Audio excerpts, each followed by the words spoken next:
Hey there, garden friends. It's Heather at Bush Poppy Farm, and today I'm going to talk to you about worm farms.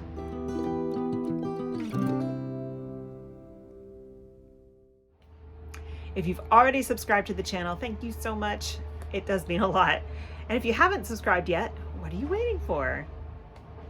Worm farms, vermiculture, meaning using worms to make compost for your garden. I have a worm bin here. I'm going to walk you through it. This is a really easy way to use up your kitchen scraps, and the worms will produce something called vermicast, or worm castings.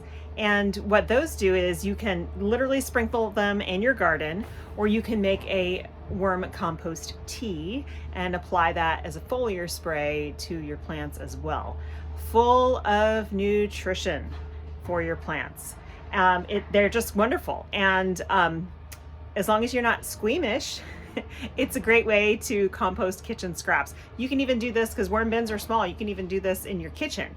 Let's say you live in an apartment and you have some plants on your porch or your deck. You can do worm composting to supply compost for your container garden. So it can be done just about anywhere. And if you do it right, it doesn't smell at all.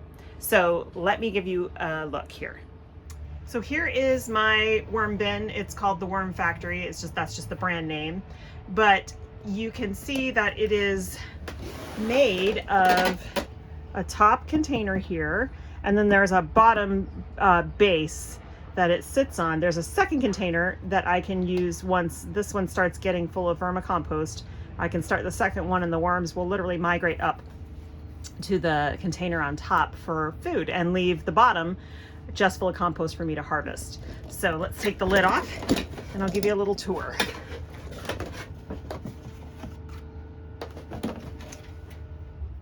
Okay, so on the top, the very top of your bin, you're going to want to have something to kind of shelter them a bit. This is cardboard. You can use a thick layer of newspaper, doesn't really matter. This I actually need to get wet again, but you want to keep it slightly damp. Kind of think of the consistency of a wrung out sponge. All right, so there's all my friends. Can you see them moving in there? So this on top is vermicast. This is worm compost. It looks like soil, but it is not. Oh, I'm sorry, dude. There's a ton of them down here, and if I really dug in there, you would see there's hundreds of them. So what they do is they turn, this is a banana peel, there's some cabbage there, I've got some grapes in here. They turn this stuff into compost. There they all are. Look at that. If you're a little squeamish, it's probably hard to look at, but so all I do is I feed them, not too much, because you can overload the bin and then they struggle to keep up. But you want this this substrate that they live in to stay at about the consistency, the moisture consistency of a wrung out sponge. So think of it that way. So damp but not wet. Gets too wet, they're gonna drown. Too dry, they will shrivel up and die. So you want it kind of happy medium there. And then, like I said, you keep it covered so that they're protected, because you know, worms in the forest and everywhere else, they live underneath the soil. They don't want the sun. They're gonna hide. Okay. And then you also keep the lid on to prevent any critters from trying to get in there. Not that they really will, but you just never know. This Worm Factory has a whole bunch of information on the top, which helps, especially when you're just starting out. So there's all kinds of things you can feed them. They like it chopped up really small, so I threw those whole banana peels in there. They're not so happy about that, but they do it. One thing I've found that they absolutely love is melons, watermelon especially. They will totally tear through watermelon. So vegetables like peels, things that, like if you're making a salad at dinner time, and you have all the little edges that you normally would toss in the compost pile, give those to your worms. They also will eat fruit, like peels and cores and stuff of apples. You can put starches in here like pancakes and pasta and stuff. I don't do that. I find that it gets really gummy and pasty and it just creates a mess. But go for it. If you like, stale bread might work because it's not as doesn't have as much moisture in it, so that might work. Fiber, make sure that they have a lot of that. So I also will add shredded paper, peanut shells. They say here magazines, but I would avoid stuff that has like glossy paper or things with ink on them. Anyway, that's just the way I feel. They love coffee grounds and filters. They love crushed eggshells, tea bags without the staples, lots of dead flowers and other things like plants and shredded leaves and things like that. One thing to keep in mind is temperature. This is really important. This is why the worm bin is actually in my greenhouse right now. In the spring, when the weather warms up and it's more normal at night, like a more regular temperature at night, they'll go back outside. So I have this space in here. But also during the heavy heat that we get at the end of summer, I will move them to a very sheltered, shady spot. So they really need to be between about 40 degrees and 80 degrees.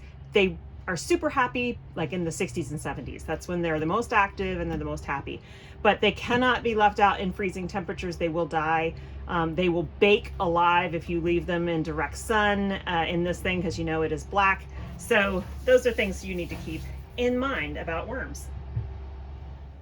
As I said before, this is a multi-tier system. So here is another tier. I have another one yet still outside.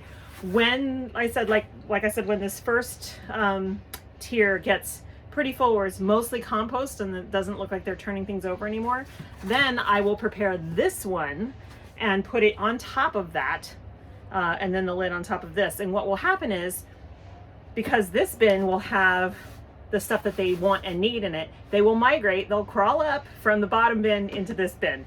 And so over about a period of a week, that'll happen. And then the bottom bin will just be compost. I might have a few stragglers in there, so do be careful if you're going to dump it out in your garden that you rescue anybody. So, I mean, they can stay in your garden if you want, but yeah, so that's how you do that.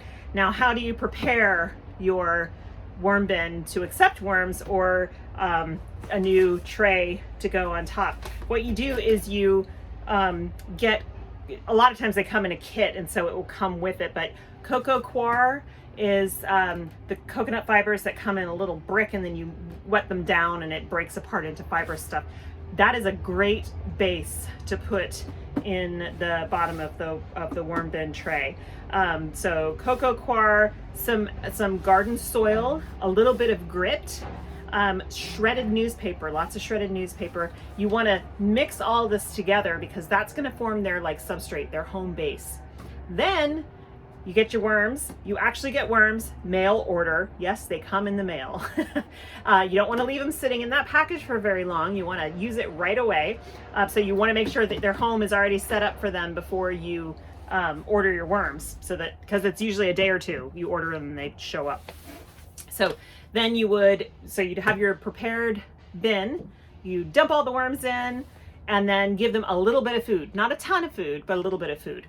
Chopped up real small, because in the beginning they're shocked. They've just been through the US mail, and they need to get used to their new home.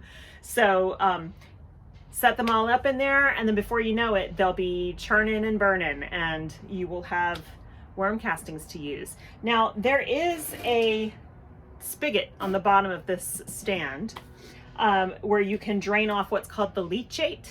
So it is a fluid that builds up in the bottom tray, which is solid, the very bottom tray, that holds a fluid in there. Some gardeners like to use that in their garden, but we have found through experimentation, literally looking under the microscope at the leachate compared to what compost tea made from worm castings looks like, the stuff in the leachate, there's a lot of not so good microorganisms in there that you don't really want in your garden, because it sits and it just kind of stagnates in there. So I would not recommend using the leachate in your garden. Again, that's up to you. You can experiment with it. What is a better idea is to make vermicompost tea or worm compost tea, not to drink. So it's real simple. You get a cheesecloth bag or a pair of pantyhose and, you know, cut off, like get like the knee highs. Stuff that full with like a cup or 2 cups of the vermicompost.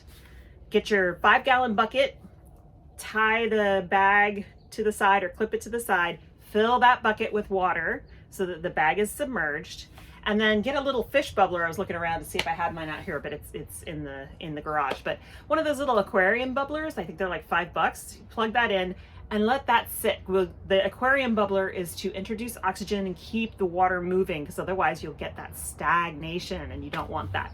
So do that for a couple of days, 24 hours, 36 hours, 48 hours. And then you can take out the bag. You can just dump that then in, you know, open the bag, dump it into your garden, because that's still good compost. But then that compost tea you can use in a backpack sprayer, you know, a hand sprayer like this, if you've got a small garden that you're working in, and apply that to the leaves of your plants, and that will give them a lot of nutrition. So I hope that was interesting to you. Down below, I'm going to link some really quick resources for you if you're interested in vermicomposting, and you can read up on it yourself. Also, I'll link some, if I can find the ones I'm thinking of, links to videos that you might want to watch that will give you even more information. So I hope you have a great day today. Thank you so much for watching. Make sure to give me a like if you liked this video, and I'll see you in the next one. Bye-bye.